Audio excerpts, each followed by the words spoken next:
ആ ജെഫിൻ ചേട്ടാ, ഞാനാ അനന്തു, പ്ലാപ്പിളിക്കവലയിലുള്ള സലിച്ചേണ്ട മോനാ. ആ ചേട്ടാ, ഞാൻ ഇന്നലെ രാത്രി ഒരു 11:30 അടുത്ത് നീലീശ്വരം ജംഗ്ഷനിലൂടെ ഇങ്ങനെ പോകേട്ടാ. കൂടെ നമ്മുടെ ആഷിക്കും ഉണ്ട് കേട്ടോ. അപ്പം ഉണ്ട് കേട്ടോ, അവിടെ കിടന്ന് ആരോ ജംഗ്ഷനിൽ കിടന്ന് ഉരുണ്ട് കളിക്കുന്ന പോലെ തോന്നുകയാണ്. ഒരു പരിങ്ങില്ല ചേട്ടാ. ഞാൻ നോക്കിയപ്പോൾ ആള് ഉരുണ്ട് നമ്മുടെ കൊല്ലംകുടി ജോസഫ് മാഷിൻ്റെ കടയുടെ അവിടേക്കാണ് പുള്ളിയുടെ പോക്ക്. അപ്പം ഞാൻ കരുതി ജോസഫ് മാഷ് പണ്ട് ഉസാഗു ലസാഗു എന്നൊക്കെ പറഞ്ഞ് ആർക്കും ഉപകാരമില്ലാത്ത കുറേ കോസ്റ്റീറ്റയോ ടൈം തീറ്റ എന്നൊക്കെ പറഞ്ഞ് പഠിപ്പിച്ച് അതിൻ്റെ വൈരാഗ്യത്തിൽ ആരെങ്കിലും പുള്ളിക്ക് ഒരു പണി കൊടുക്കാമെന്ന് കരുതിയിട്ട് പുള്ളീനെ അന്വേഷിച്ച് വന്നേക്കുന്നതാണെന്ന് ഞാൻ കരുതണേ. അപ്പോൾ ഞാൻ കരുതി 2 കിട്ടിക്കോട്ടെ, നമുക്ക് കണ്ടുകൊണ്ടിരിക്കാമല്ലോ എന്നോർത്ത് ഞാനും ആഷിക്കും കൂടി ഇങ്ങനെ പുള്ളിയുടെ നോട്ടവും ഭാവമൊക്കെ നോക്കിയിട്ട് ഞാനിങ്ങനെ മൊബൈൽ ഫോണും ഓണാക്കി പിടിച്ചുകൊണ്ട് ഞാൻ ആഷിക്കും കൂടി നിൽക്കുമ്പോണ്ടല്ലോ, പുള്ളി ജോസഫ് മാഷിൻ്റെ കടയുടെ അവിടെ നിന്ന് മതിലും ചാടി. ഞാൻ നോക്കിയപ്പോൾ തൊട്ടപ്പുറത്തുള്ള നമ്മുടെ അനിലില്ലേ, നമ്മുടെ മെഡിക്കൽ ഷോപ്പ് നടത്തുന്ന അനിലിൻ്റെ കടയുടെ അവിടേക്കാണ് പുള്ള പോക്ക്. അനിലിൻ്റെ കടയുടെ അവിടേക്ക് പോയിട്ട് അവൻ ഞാൻ കരുതി എന്നാൽ പിന്നെ അനിൽ വല്ല മരുന്ന് മാറി കൊടുത്തിട്ട് അനിലിനെ ഒരു പണി കൊടുക്കാമെന്ന് കരുതി വന്നേക്കണവന്മാരായിരിക്കുമല്ലോ.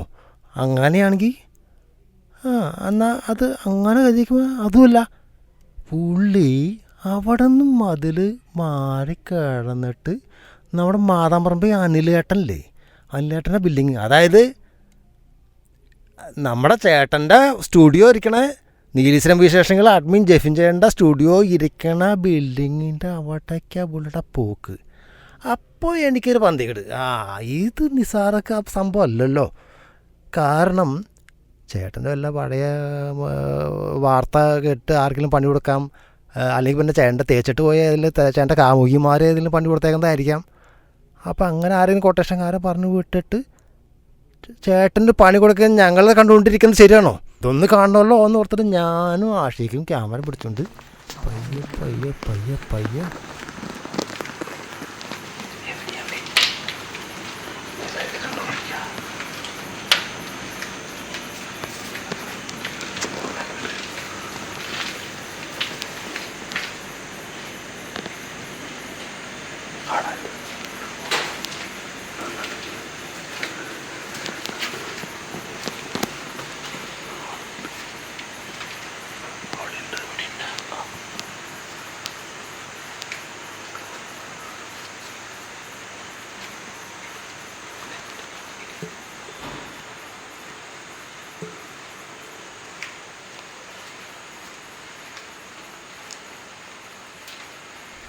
അവിടെ കുറേ നേരം ഇങ്ങനെ പരിങ്ങി നിൽക്കുമ്പോൾ ഇവൻ അവിടെ ചേട്ടൻ്റെ ഡ്രീം മേക്കർ സ്റ്റുഡിയോൻ്റെ ബോർഡ് മേക്ക് നോക്കിയിട്ട് ഇങ്ങനെ പയ്യെ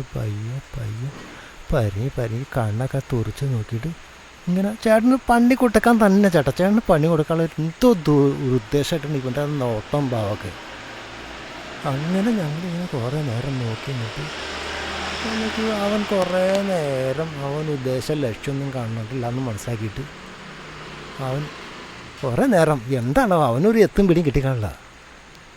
അല്ലെങ്കിൽ ചേട്ടൻ ഉദ്ദേശം ഇപ്പോൾ രാത്രി ചേട്ടന് ഊണ് ഉറക്കില്ലാണ്ട് അവിടെ കിടന്ന് ഉറങ്ങണേന്ന് അവന് നല്ല പിടിയുണ്ട്. അപ്പം ഉദ്ദേശം ചേട്ടനെ കിട്ടാണ്ടായപ്പോൾ എന്തുകൊണ്ടോ അവൻ്റെ കാത്തു നിന്ന് കണ്ണ് കഴിച്ചുകൊണ്ടാണെന്ന് അറിയില്ല, അവൻ തൊട്ടടുത്ത LP സ്കൂളിലെ മതിലും ചാടിയിട്ട് എൻ്റെ പൊന്ന് ചേട്ടാ സൂക്ഷിക്കണം, പണി വരാൻ പോണ്ട് എന്തോ കരുതി കൂട്ടി ഇറങ്ങിയേക്കുന്നത് അവന്മാർ. ഒന്ന് സൂക്ഷിക്കുന്നത് നല്ലതാണ് ചേട്ടാ, സൂക്ഷിക്കണം.